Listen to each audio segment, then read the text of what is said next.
हरे बाबूनी जब ए बाबूनी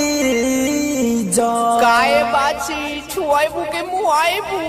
ए बाबूनी जब कमर तोहर हिले सबसे कहता नी बड़ी मजा मिले आओ में सट के देखै ना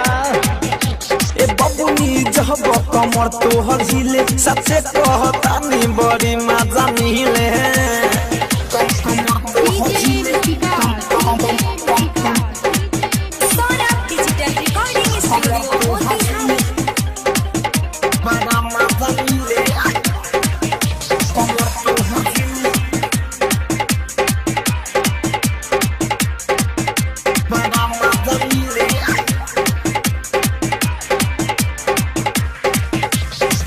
हटा के दुपट्टा कहत तोरा नाम करी चार काठा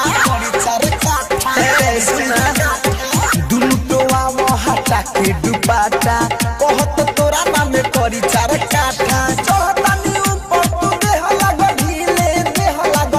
हो देह लाग ढीले हरे ये बाबूनी ए बाबूनी ए बबी आ ढिलबू तब पीली अरे दादा ए बाबूनी जब कमर तोहर हिले सबसे कहता नी बड़ा मजा मिले ढील दे बहुत मजा मिली कमर तोहर हिले कमर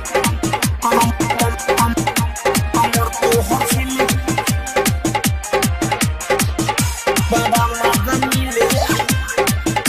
कमर तोहर हिले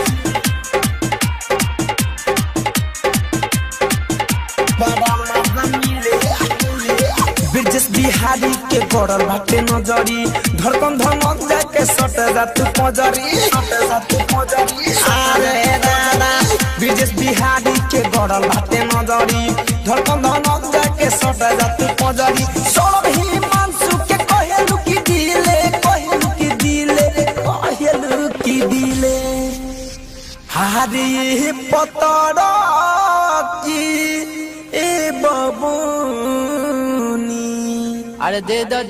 का हो जाए चिलवा मेनू हो ए बाबूनी जब कमर तोहर हिले सबसे कहता नी बड़ा